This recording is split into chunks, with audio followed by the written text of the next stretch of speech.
Senhor presidente, enquanto estiver escrito ainda mais enquanto estiver escrito na Constituição que os deputados são imunes, civil e penalmente, por quaisquer de suas opiniões, palavras e votos, eu faço ainda mais questão de desrespeitar, sim, quem compara pessoas de 8 de janeiro com Hamas.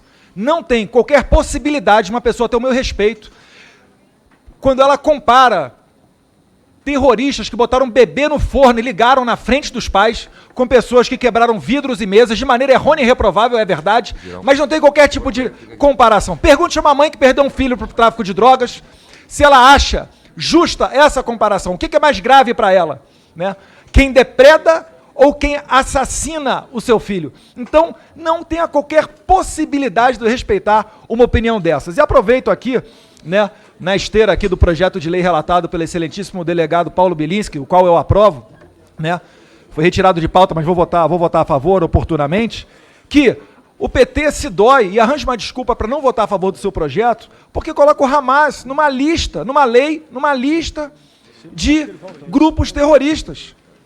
É engraçado porque o Celso Amorim, que é quem de fato comanda a política internacional desse país, não é o Itamaraty, diga-se de passagem, o Celso Amorim prefaciou um livro pro Hamas e veio com a desculpa esfarrapada de que não posso considerar o Hamas terrorista porque a ONU assim não o faz. Calma lá, mas para dizer que o pessoal de Rio de Janeiro é terrorista, aí não precisa de declaração da ONU para dizer que eles são terroristas?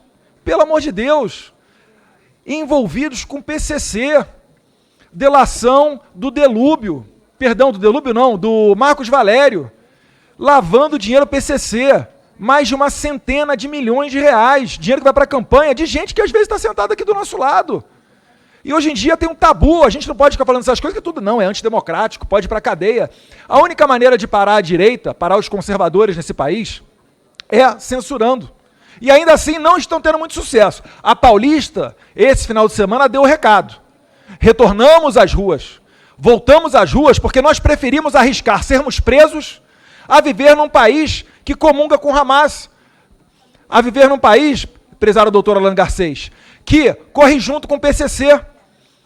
Vá você, sargento Saúl, tentar ser recebido com advogados que defendem o pessoal de Rio de Janeiro lá no Ministério da Justiça. Agora, se estiver com o advogado do Comando Vermelho, talvez o senhor consiga, da família do Norte, do PCC, do ADA, do TCP, que são esses que o Paulo Bilinski está colocando aqui numa lista. Meu Deus do céu, quando eu imaginei, Fraga, né, General Girão, que eu seria deputado federal para vir aqui para debater que o Hamas, o Hezbollah, o PCC, o CV merecem estar numa lista dizendo que são grupos terroristas.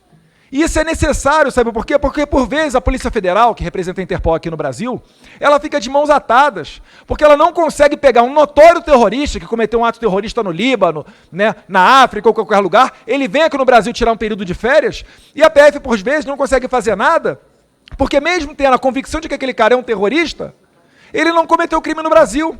Às vezes tem que esperar ele dar um mole, Meira, ver se ele casa 2 vezes, que os islâmicos podem ter até 4 esposas, e aí ele cai num crime menor de bigamia para tentar expulsar esse cara daqui. Isso é o que é a realidade das nossas autoridades migratórias no país. A gente já teve aqui no lado na Argentina um exemplo, 2 ataques terroristas, em 92 e 94, contra a AMIA, né, Associação Mútua Israelita, e contra a Embaixada de Israel. Um dos terroristas fugiu pela fronteira, foi para Foz do Iguaçu para depois viajar para a África ou para o Oriente Médio. Utilizou o Brasil porque ele sabia que no Brasil ele teria um abrigo seguro para fazer a sua fuga. E não é só terrorismo quando se coloca uma bomba ou se explode um carro. Quando se lava dinheiro também.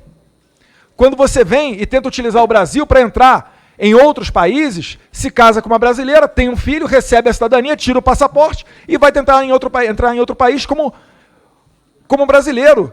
Isso queima o filme do Brasil. A gente tem que combater isso. Meu Deus do céu, não é possível que seja tão difícil. E agora, falando especificamente do MST, o porquê que merece estar nessa lista assim. Primeiro, é uma honra ser tão atacado por um pastor que diz que legalizar o aborto cabe às mulheres, né, que tem mais legitimidade para tratar desse tema, ou ainda quando fala que aborto não tem a ver com cadeia, mas com acolhimento. Para mim, esse tipo de pastor, só se for pastor da Shopee.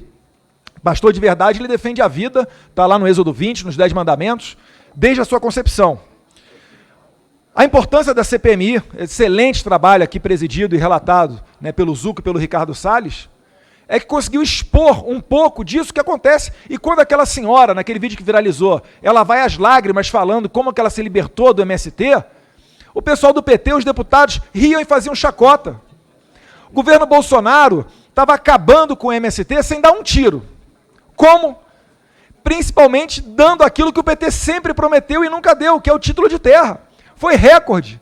Mais de 400 mil títulos de terra dados para essas pessoas que passaram a acordar para a realidade. O PT não quer que eles tenham título de terra, porque senão eles saem do movimento. Deixa de ser massa de manobra do PT.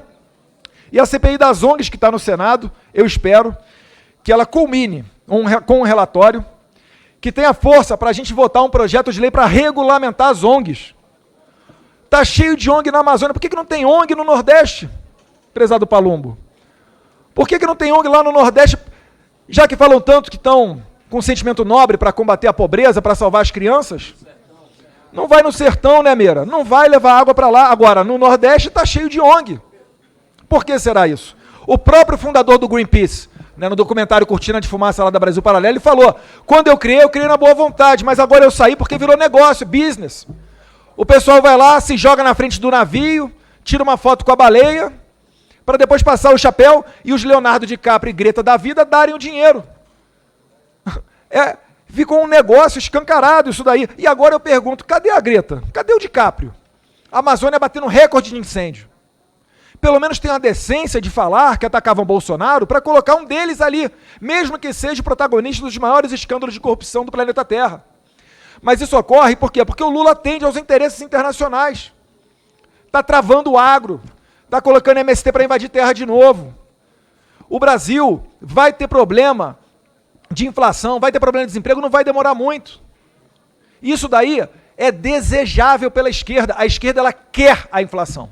Porque um povo na miséria é um povo que vai depender de um programa assistencialista como é o Tarjeta de la Pátria na Venezuela. Na Venezuela só come quem tem o Tarjeta de la Pátria, que basicamente é um tipo de Bolsa Família. Isso que ele recebe a bolsa, né, uma cesta básica que não dá para o mês inteiro, mas para ele manter aquilo válido, o que ele tem que fazer? Ele tem que votar no Maduro, ele tem que ir para a rua, ele tem que apoiar o governo. Aprenderam com Cuba a utilizar a fome como instrumento político. Então, isso daí, como bem dito anteriormente pelo Coronel Ulisses, isso daí é a esquerda. Esse pessoal, a gente tem que ter pena deles, não. O cara tá dando risada aqui de gente que, poxa, chegou no dia depois, gente que não estava nem no meio da bagunça lá do 8 de janeiro e está presa. Quantos traficantes a gente não viu sendo soltos porque não teve a individualização da pena? E agora, para o lado de cá, né, de pessoas que se revoltaram justamente pelas eleições mais obscuras da história do país, estão presas lá mofando na cadeia. Por menos Cléristons mortos, eu faço aqui o meu apelo. Obrigado, presidente.